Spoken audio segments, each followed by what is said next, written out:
Hi everyone, मेरा नाम है प्रियम चावला और मैं एक हेल्थ कोच होने के साथ साथ एक क्लिनिकल न्यूट्रिशनिस्ट और रजिस्टर्ड डाइटिशियन भी हूँ।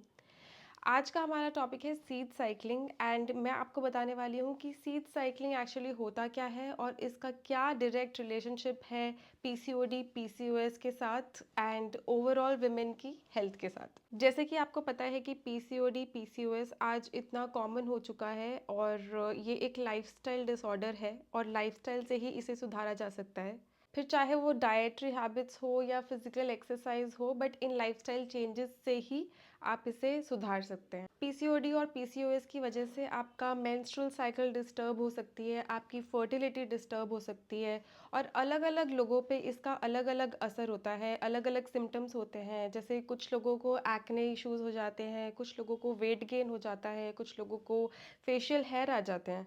So everybody has a different symptom. तो चलिए वीडियो को शुरू करते हैं और जानते हैं कि सीड साइकिलिंग आखिर होता क्या है। जैसा कि नाम सजेस्ट करता है, सीड साइकिलिंग मीन्स जब हम सीड्स को साइकिल करते हैं। ये एक कॉन्सेप्ट है जिससे कि विमेन अपने हेल्थ और हॉर्मोन्स को बैलेंस में रख सकती हैं। इसमें दो मेन हॉर्मोन्स रोल प्ले करते हैं। पहला है इस्ट्रोजन और दूसरा है प्रोजेस्टेरॉन। नॉर्मल मेंस्ट्रुअल साइकिल की जो ड्यूरेशन है वो 28 डेज से लेके 32 डेज के अराउंड होती है। तो उसमें जो पहला फेज होता है वो 0 to 14 का डेज का होता है, जिसे फॉलिकुलर फेज भी कहा जाता है। इस फॉलिकुलर फेज में एस्ट्रोजन नॉर्मली इंक्रीज होता है और प्रोजेस्टेरॉन कम हो जाता है। So women with balanced hormones have high oestrogen levels in the first phase of the cycle and their progesterone level rises in the second phase of the cycle, which is also called luteal phase.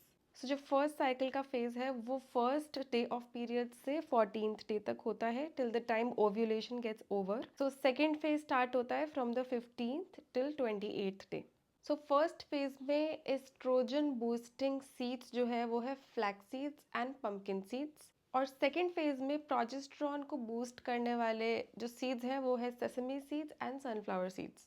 So talking about the quantity, ideally आपको 1 tablespoon of each type of seeds लेना चाहिए, but since अगर आप कभी भी आपने seeds नहीं लिए, you might take a little while to get used to the taste of the seeds, then in that case you can take 1 teaspoon, you can start with that and slowly and gradually you can move up to 1 tablespoon of that. So next question आता है कि आप इन seeds को consume कैसे करेंगे।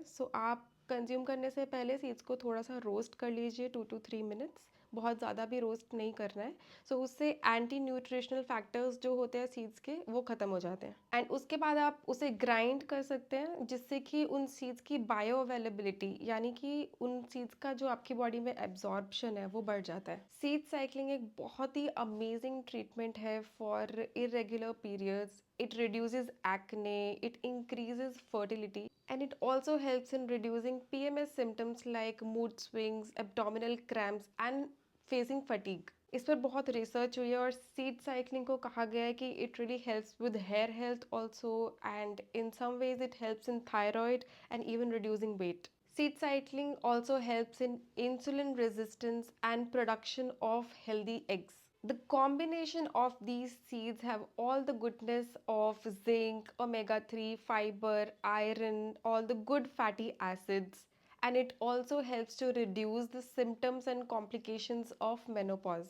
Quite literally, you do not need to have any hormonal issues or PCOD, PCOS to have to consume these seeds. These seeds are actually very beneficial for women's health, and if you are not already consuming it, it can support better health. So कोई बहाना ढूंढने की ज़रूरत नहीं है, you can start them right away. And also I would like to mention that everything is bio individualistic. That means कि seed cycling किसी के लिए बहुत अच्छी तरीके से वर्क कर सकता है, while for some others it may not work as well as it work for somebody else. So you need to experiment with your body. Definitely seeds का जो भी बेनिफिट होता है वो तो आपकी बॉडी को होगा ही, but how much does it help with PCOD, PCOS और a certain type of symptom, तो वो definitely depends on the person and how it is absorbed into the body. So अपनी बॉडी के साथ आपको थोड़ा बहुत एक्सपेरिमेंटेशन करना पड़ेगा, but for overall general health it is really good and you should definitely give it a shot. And if you have tried it, then please come back on this video and tell me in the comments if it helped you, so that it can help other people as well. So if you have any other questions, please drop them down in the comment section. और अगर आप कोई suggestion देना चाहते हैं कि किस topic पर मैं अब नेक्स्ट वीडियो बनाऊं, तो उसे भी आप कमेंट सेक्शन में डाल दीजिए. So I will see you around very soon. Do like, comment and subscribe our channel. Tata.